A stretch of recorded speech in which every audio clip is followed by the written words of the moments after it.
buenas noches. Vivimos en un mundo audiovisual. Toda la gente anda mirando imágenes en el celular, en la televisión, que la televisión por cable, que Netflix, imágenes. Imágenes que relatan algo. ¿Cómo nació todo esto? ¿Cómo nació nuestro país? ¿Cómo nació la televisión? ¿Quiénes fueron los creativos? ¿Cómo partió todo y cómo ha evolucionado hasta llegar al día de hoy? Esto es en parte la historia. Con Ja y sin Ja, Eduardo Rabani, mis archivos secretos, porque no son cualquier archivo, secretos de Eduardo Rabani, que nos acompaña esta noche. Hola. Hola, gracias, Tomás. Me llama la atención porque hay una generación que partió sin televisión, sin internet, sin fotocopiadora, antes existían los fax, sin fax. Esa generación que recibió todo el impacto tecnológico para llegar hasta el día de hoy. Y es sorprendente porque ser un hombre de televisión sin haber visto de niño televisión es muy notable. ¿Cuándo fue la primera vez que tuviste televisión, que viste algo en una pantalla, en una caja? Fue muy curioso porque, como lo relato, salí de mi casa, yo vivía en el barrio Matadero. ¿Año? 1953. Tenía un poco más de 10 años. Iba con mi mamá siempre al centro y me encantaba ir a Gati Chávez. Hoy día, edificio España, la Galería España está ahí. Negocio de lujo. Huérfano conectado. Y yo iba porque había la visita habitual de diciembre, siempre a ver al viejito Pascuero, que estaba después de una escalera automática, que era una de las pocas que había en Santiago. Y ocurre que a la salida veo un montón de gente que está en plena estado con huérfano ahí frente a una tienda, no recuerdo bien el nombre, era algo como Peñalba, Bill Denis o algo así, pero no me acuerdo eso. Pero veo mucha gente viendo una película. Entonces le digo, mamá, mira, está en una película, tanta gente, y parece que es de guerra. Me dice, no es película. Es algo que dicen que se llama televisión. Lo que estaba ocurriendo realmente, lo supe años después, es que con motivo de la visita de Juan Domingo Perón, presidente de Argentina, que vino desde Buenos Aires en tren hasta Santiago, a la estación Mapocho, él estaba en ese momento con Carlos Ibáñez del Campo, que era presidente de Chile, saludando en la Plaza de Constitución. Era Radio Belgrano, Buenos Aires, Radio y Televisión, que estaba haciendo en circuito cerrado una presencia en Chile de la televisión. Esa fue mi primera vez que me encontré con ella. Y espectacular. Espectacular. Oye, y después, tú lo cuentas aquí, te acercaste a la televisión en la Universidad de Chile, como de sopetón, Sí, en la Escuela de Ingeniería. O sea, fue cuando yo iba a entrar a la universidad y estábamos con Fernando Alarcón tratando de averiguar qué era la universidad. Estábamos terminando el último año de Humanidades. Entonces, veamos si ahí está la universidad, porque él vivía en el sector de la Plaza Ercilla, donde está la Escuela Militar Antigua. Entonces, entremos.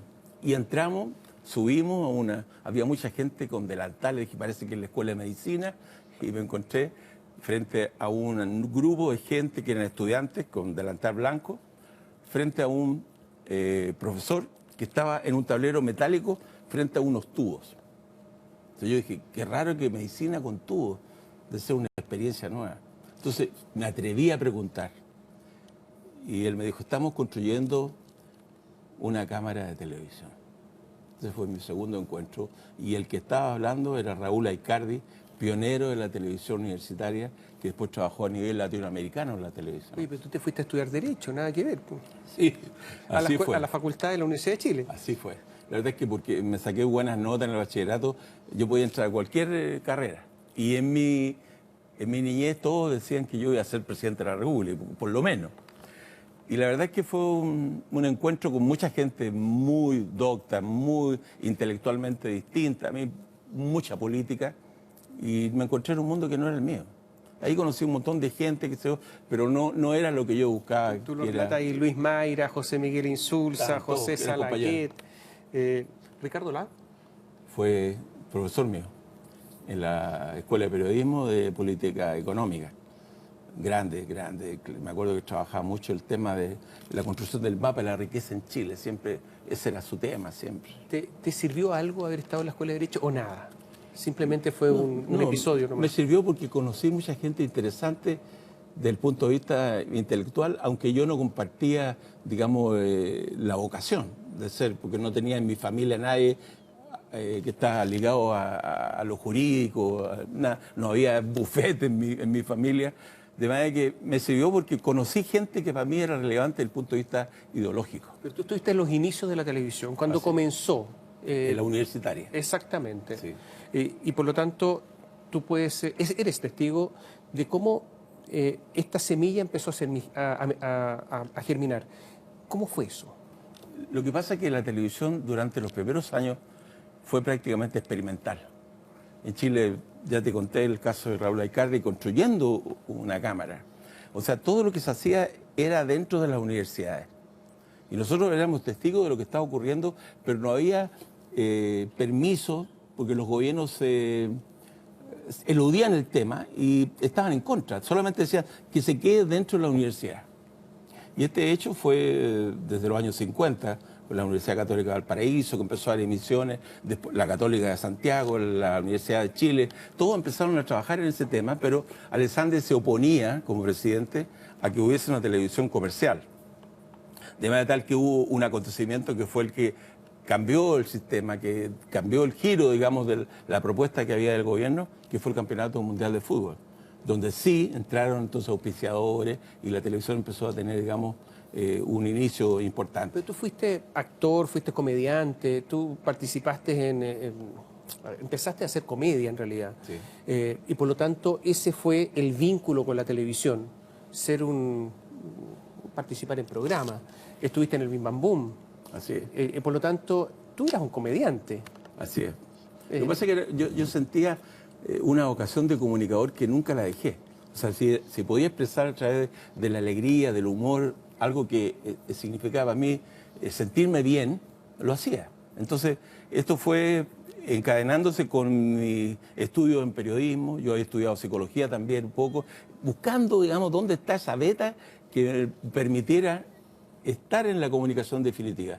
Y eso fue la televisión la que me dio la oportunidad a través, digamos, de un hecho fortuito. Eduardo, ¿cómo se comunica? ¿Cuál es la receta?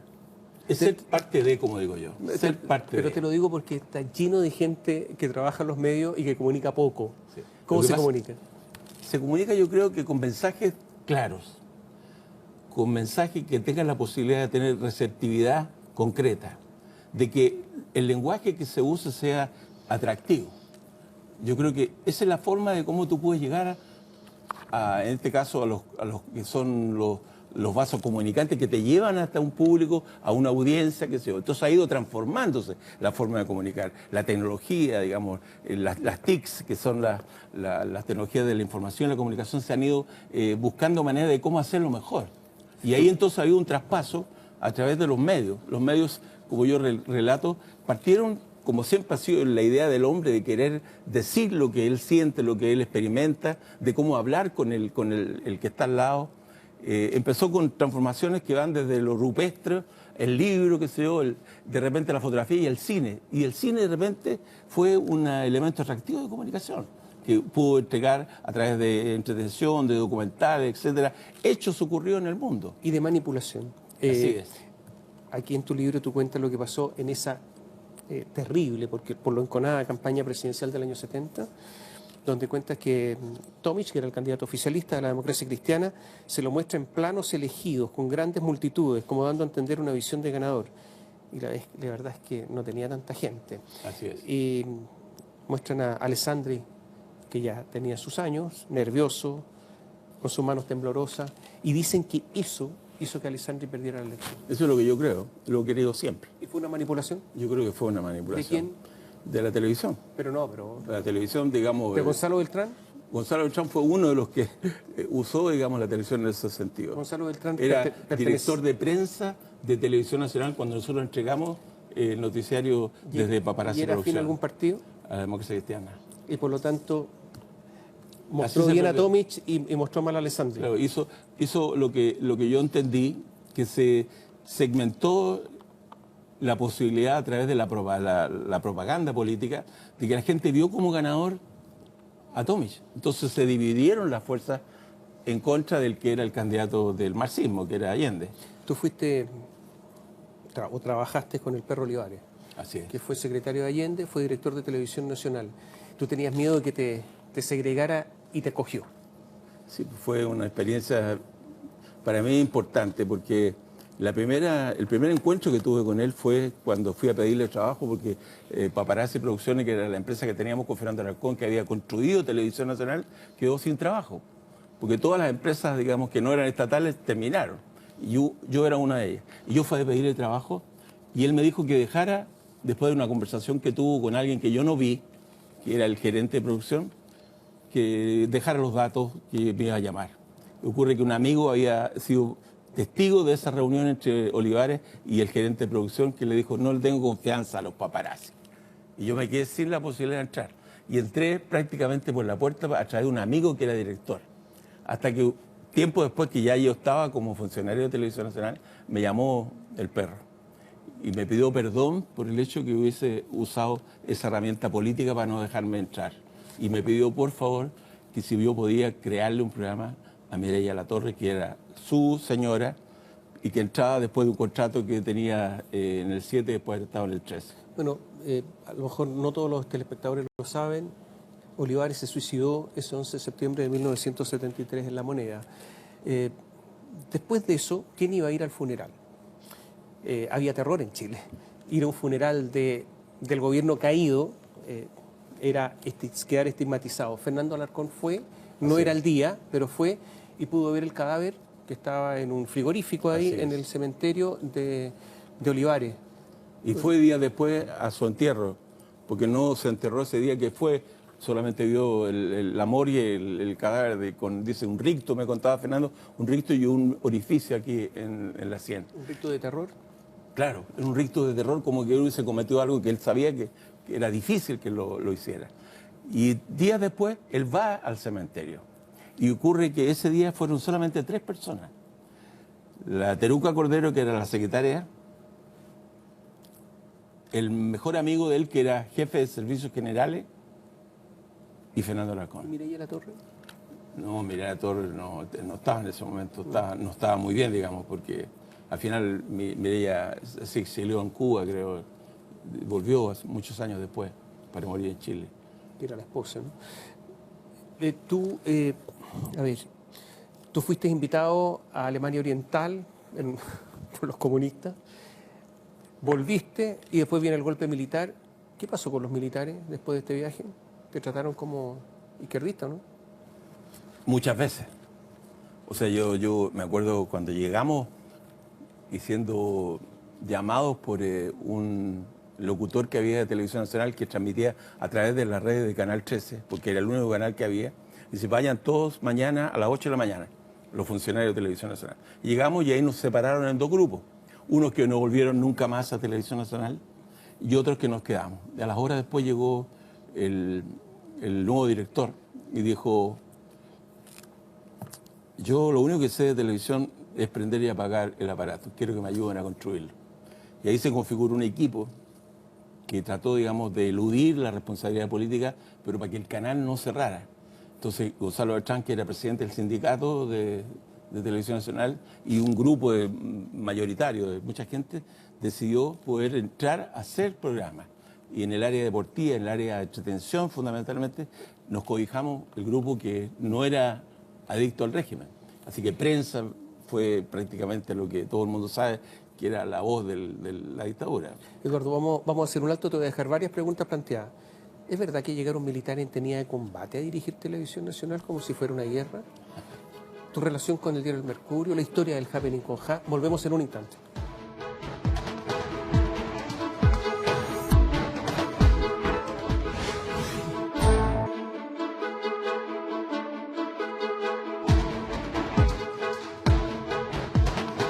Eduardo Rabani nos acompaña esta noche. ¿Es verdad que llegaron militares con tenida de combate? ¿Director de TVN? Muchos. ¿Pero con tenida de combate, así como si fuera la guerra? ¿Mimetizado? ¿Sí? Así andaban con pistolas, que se por los pasillos, había gerentes de ese tipo, había mucho temor dentro de todos los funcionarios. Y yo como director tuve muchas oportunidades de enfrentarme de manera, podemos decir, casi con terror, por situaciones que me pasaron puntualmente a mí. Por ejemplo, un día me dijeron, usted tiene que estar aquí y no irse de Televisión Nacional porque lo vamos a ir a dejar con patrulla militar después de las 10 de la noche. Porque usted tiene que grabar a un miembro de la Junta que va a hacer un mensaje que va a ser emitido a las 10 de la noche. Elija usted su personal, magnetocopista, el personal de audio, iluminación, yo y nadie más. Ahí. Y el camarógrafo. Grabé y a la 1:30 me llaman de la dirección general y me insultan, me dicen de todo, qué sé yo. El gerente general está vestido de militar ya con una pistola al cinto, asustadísimo.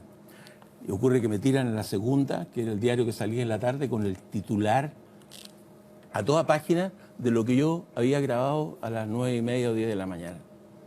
Entonces me echan la culpa a mí y me dice, usted que es periodista de La Segunda, lo dijo porque usted ya habló a las 1:30 de la tarde y hizo esto. Y yo lo que había hecho era hablar con mi mujer para decirle que no se asustara y a llegar a las 10:30.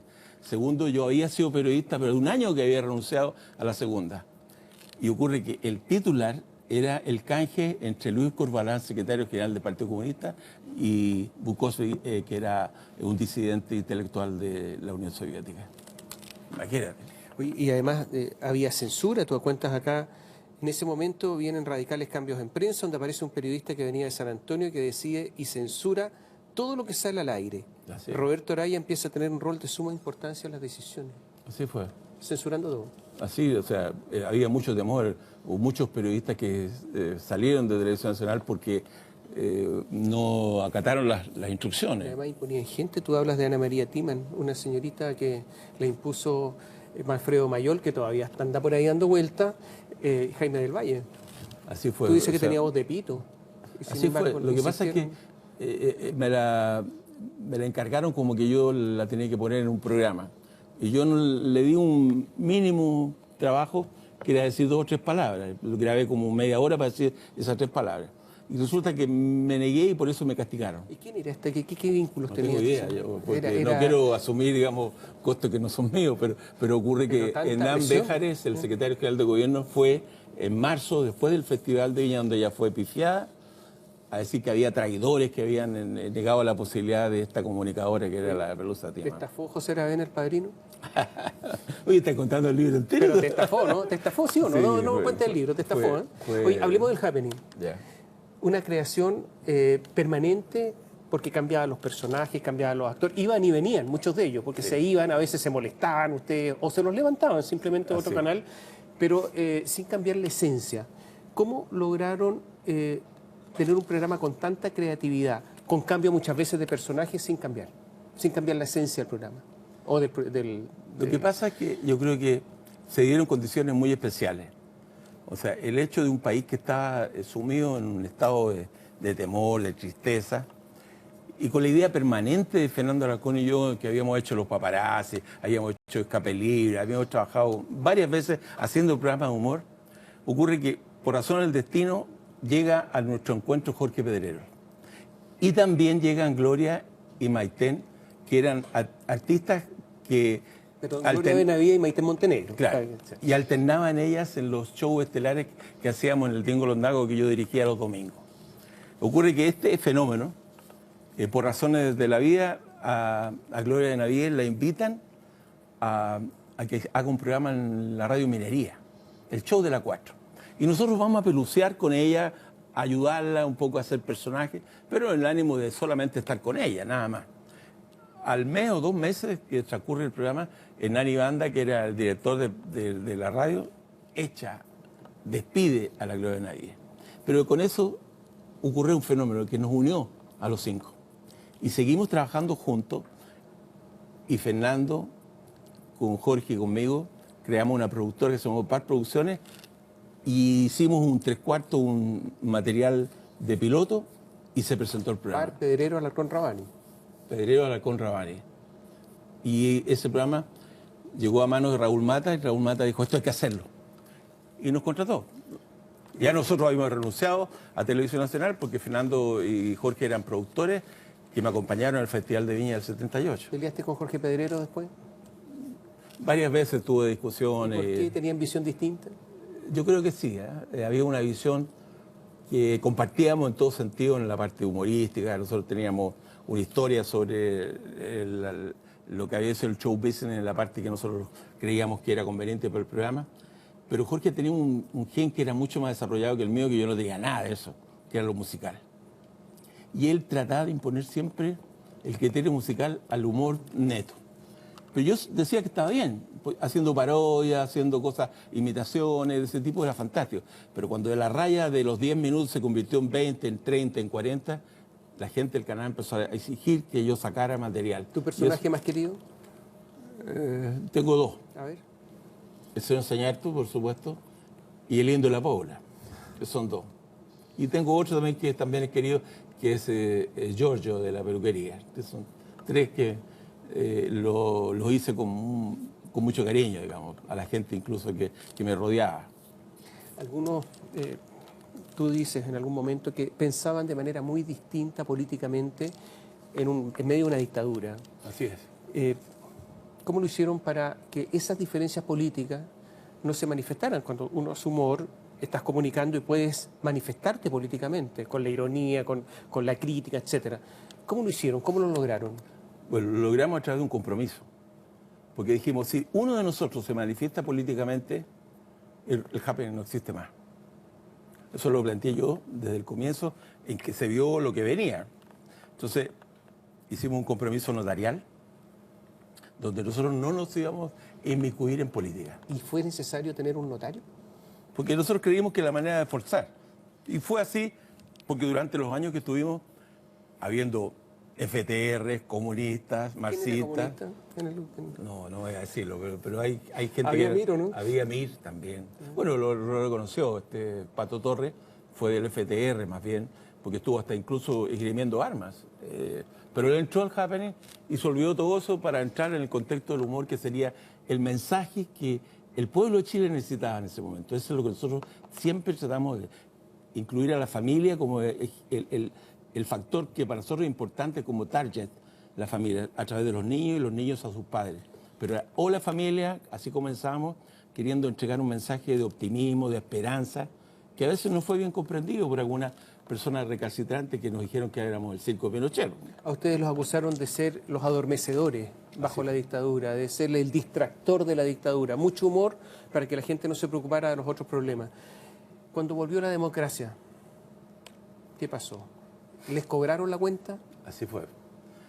La verdad es que siempre pensé que era momento, digamos, de reivindicar el humor en toda su integridad, cuando llegó Jorge Navarrete como director después del triunfo de Elwell.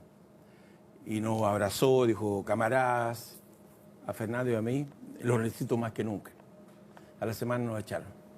Porque había sido una camarilla que decidió qué es lo que tenía que ir, qué es lo que no tenía que ir. Estos son el circo Pinochet, esto para afuera, esto para afuera. Y entró el programa La Manivela, que había sido iniciador de Televisión Nacional, por el año 70. Hicieron 3 capítulos con 3 puntos y se fueron. Tú fuiste el iniciador de la televisión en colores, a color. Sí. Tuviste esa experiencia y por lo tanto quedaste en los anales de la televisión chilena. Pues fueron para un festival de viña. Así fue una experiencia de todo tipo. Con militares encima, apaguen las luces. Impresionante lo que cuentas acá, porque gente que no entendía nada que se metía a la dirección. Así fue. Pero ese logro es el mayor logro tuyo, haber incorporado la televisión a color. El mayor logro tuyo fue haber alegrado a tantos chilenos durante tantos años. ¿Cuál es el mayor logro? Sin duda ese último. Yo creo que la más importante tarea que pude, por lo menos ser parte de ella, de entregar un mensaje de optimismo a la gente que más lo necesitaba en un momento tan difícil como el de Chile dentro de la dictadura. Yo creo que eso es lo que me agradece a la gente en la calle, a todos los integrantes del happening. Gracias por esos momentos, porque la gente se recuerda de esos domingos donde no habían autos en la calle, estaban todos viendo el happening y sabían que cuando terminaba el programa había que arreglar el bolsón, había que ir a bañarse, porque el lunes era el día de ir al colegio. Y hasta Pinochet además se apuraba por ir a ver el happening. Mucha gente. Tú lo cuentas acá en un episodio notable.